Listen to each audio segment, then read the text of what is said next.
आखिर दुनिया में हो क्या रहा है।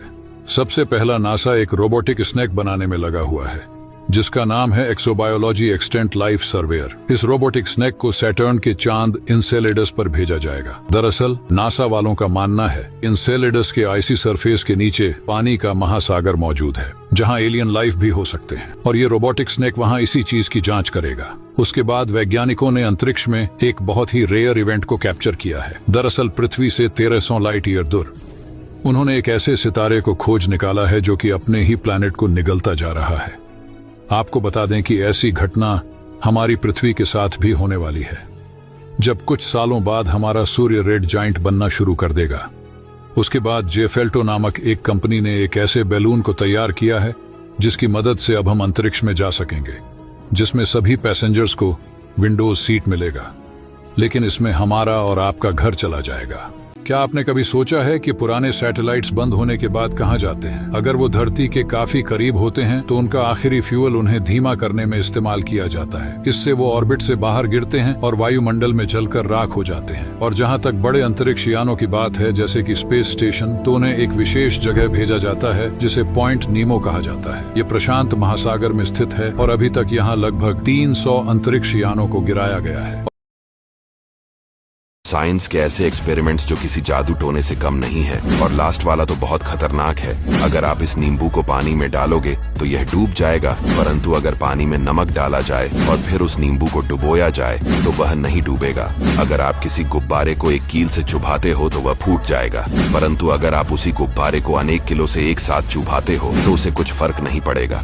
अब अपने दोस्त से कुछ पैसे लीजिए और एक हैंड सैनिटाइजर ले। अब इस सैनिटाइजर को इस नोट पर अच्छे से लगा दे। अब इस नोट पर आग लगाए, जिससे कुछ देर के लिए आग तो लगेगी पर वह नोट सही सलामत अपने पैरों पर खड़ा ही रहेगा। एक पानी से भरा बोतल ले और उसे कुछ इस प्रकार से मार्चिस की तिल्ली और एक पत्थर के साथ अटका दे। अब धागे में 2 मार्चिस की तिल्लियों कुछ इस प्रकार से फंसाएं और फिर आप अगर ऊपर पत्थर को हटाओगे तब आप देखोगे तो कि वह बोतल खाली मार्चिस के तिल्लियों के सहारे ही अटका है। ऐसे ही जानकारियों के लिए चैनल को अवश्य सब्सक्राइब करें। क्या आप जानते हैं कि दुनिया की सबसे मजबूत लकड़ी इतनी भारी है कि पानी में भी डूब जाती है? अब ये समझिए कि हार्ड और सॉफ्ट वुड कैसे होती है। असल में इसका एक सरल सा फॉर्मूला है। अगर पेड़ तेजी से बढ़ता है तो उसकी सेल वॉल पतली रह जाती है, जिससे उसकी घनत्व कम होती है और हम इसे सॉफ्ट वुड कहते हैं। वहीं अगर पेड़ धीरे धीरे बढ़ता है तो उसकी सेल वॉल घनी हो जाती है, जिससे उसकी मजबूती बढ़ जाती है। इसकी मजबूती को झंका रेटिंग से मापा जाता है। इस फॉर्मूले के हिसाब से दुनिया की सबसे हार्ड वुड सॉफ्ट वुड के मुकाबले 65 गुना ज्यादा मजबूत होती है और इसे आयरन वुड कहते हैं। इसका असली नाम ऑस्ट्रेलियन बुलॉक है। और ऐसे वीडियो के लिए सब्सक्राइब करें।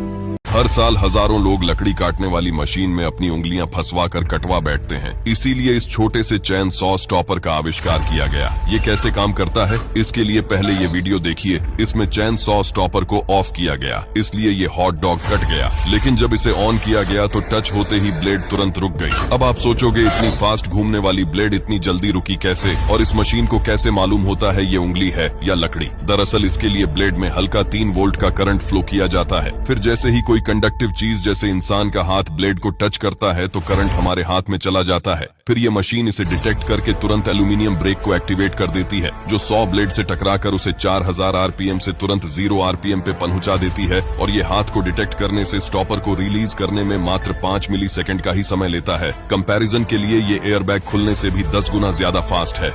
जैसे ही ये आदमी पानी में अपने हाथ को डालता है तो वो तुरंत ही बर्फ में बदल जाता है और इसका हाथ वहीं जम जाता है। लेकिन आप जैसा सोच रहे हो वैसा नहीं है, क्योंकि ये ठंडा नहीं, गर्म बर्फ है जिसे हॉट आइस कहते हैं। और इसे बनाने के लिए बेकिंग सोडा और विनेगर को मिक्स करके उबालना होता है।